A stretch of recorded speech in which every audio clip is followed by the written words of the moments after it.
So hi guys, welcome back to my channel Harish moto vlogs.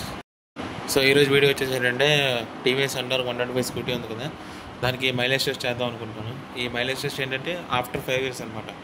బండి కొన్ని 5 years అయింది. 5 years తర్వాత దీని మైలేజ్ అంతా 44,000 kilometers తిరిగింది బండి.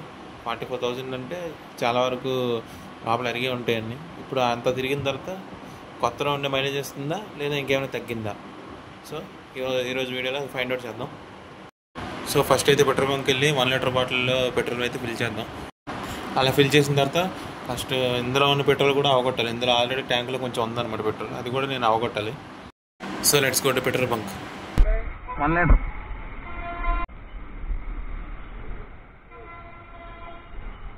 మీరు చూడొచ్చు, కరెక్ట్గా ఎగ్జాక్ట్గా 1 లీటర్ పెట్రోల్ అయితే ఫిల్ చేశాను.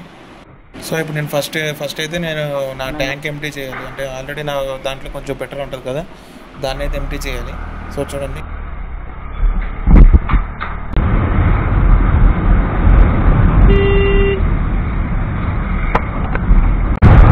క్లైమేట్ చూడండి ఎంత బాగుందో. ఓ మామూలుగా లేదు క్లైమేట్, చాలా పీస్ఫుల్గా అనిపిస్తుంది. చూడండి, చెట్లు, క్లౌడ్స్, మౌంటైన్స్.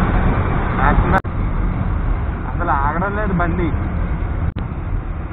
ఆగబ్బమ్మ, ఆగిపో చాలు, ఇంకా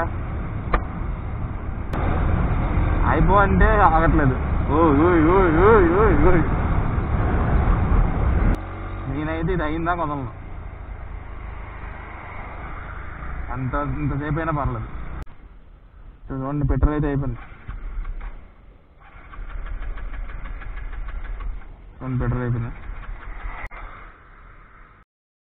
సో గైస్, నేనైతే ఇందాక కొట్టించిన 1 లీటర్ పెట్రోల్ ఇందులో వేస్తున్నాను. కొంచెం పెట్రోల్ అయితే కింద పడింది. సారీ, నాకు పెట్రోల్ విలువ తెలుసు, బట్ ఆ బాటిల్ అలా ఉంది. ఆ బాటిల్ వల్ల సరిగ్గా వేయలేకపోయాను. Very sorry guys. యాక్చువల్గా 1.01 లీటర్స్ పడింది. ఒక 10 ml ఎక్స్ట్రా పడింది. ఆ 10 ml ఇప్పుడు అలాగా వేస్ట్ అయిపోయింది. సో 1 లీటర్ కరెక్ట్గా సరిపోయిందిలేండి. మళ్ళీ రైడ్ మొదలు చూడదాం. ఇద్దరు హైవే మీద పోదాం. ట్రిప్ 0 చేశాను. సెకండ్ ట్రిప్ ఎఫ్ఐ చూపిస్తుంది, ఎందుకంటే అది తగ్గు పెట్రోల్ ఉంది కాబట్టి. ట్రిప్ 0 చూడండి, 4468. సో స్టార్ట్ చేద్దాం. బండి మైలేజ్ అనిపిస్తుంది. స్టార్ట్ అయిపోయింది గైస్. సో ఇక్కడ మన మైలేజ్ టెస్ట్ అయితే స్టార్ట్ చేద్దాం. నేను మళ్ళీ మీకు 10 kilometers వరకు కలుస్తాను. సో గైస్, మీరు చూడొచ్చు, 10 kilometers సక్సెస్ఫుల్గా కంప్లీట్ అయింది. ఇంకోటి, ఇది ఎకనమీ స్పీడ్ మైలేజ్ సిస్టమ్ కాదు. ఇప్పుడు యాక్చువల్గా హైవే అంటే అందరూ మినిమం 60-70 మెయింటైన్ చేస్తారు కదా, అందుకే నేను కూడా ఆ స్పీడ్లోనే చేస్తున్నాను. మళ్ళీ గుర్తుందా కలుద్దాం.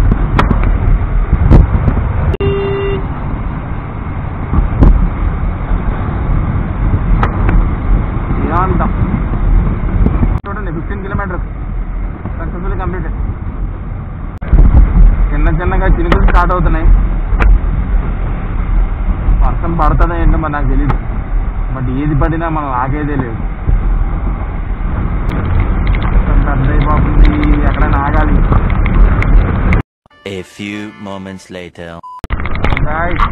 మొత్తం పెద్దదైపోతుంది, ఎక్కడైనా ఆగాలి దాని గురించి.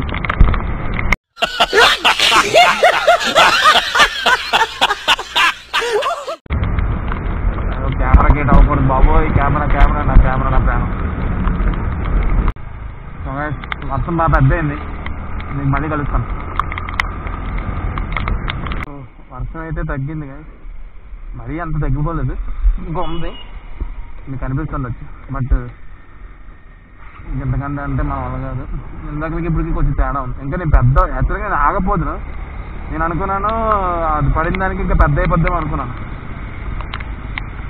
So 27.5 kilometers. Let's continue. Guys, వర్షం పడుతుంది.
60-70 స్పీడ్ కొడుతూనే ఉన్నాను కదా, తక్కువ వస్తుంది అనుకున్నాను. 45 వచ్చింది, ఇంకా జర్క్ లేదు, ఏం లేదు, ఆగడం లేదు బండి మొత్తం.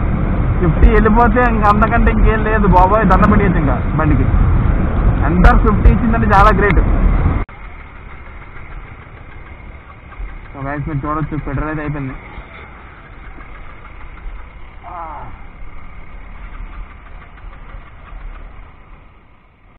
చూడండి మైలేజ్ వచ్చేసరికి 48, కరెక్ట్గా 48 కిలోమీటర్స్ వచ్చింది. Chintu 48 kilometres guys. నేనైతే ఇంకో 2 కిలోమీటర్లు వెళ్తే 50 అయిపోతుంది. బట్ బ్యాడ్ లక్, సర్వీసింగ్ తర్వాత వస్తుందేమో మరి. అయినా 48 అయినా అందరికంటే చాలా గ్రేట్. సో ఇంతే గైస్ ఈరోజు blog. Thank you for watching. నా కంటెంట్ మీకు నచ్చినట్టయితే ప్లీజ్ సబ్స్క్రైబ్, లైక్ చేయండి, షేర్ చేయండి వీడియోని. ఈ రోజుకి ఇంతే గైస్, బాగా కలిసిపోయాను. ఉంటా, కంటిన్యూస్గా రైట్ చేసాను కదండి. ఉంటా గైస్ అయితే, బై.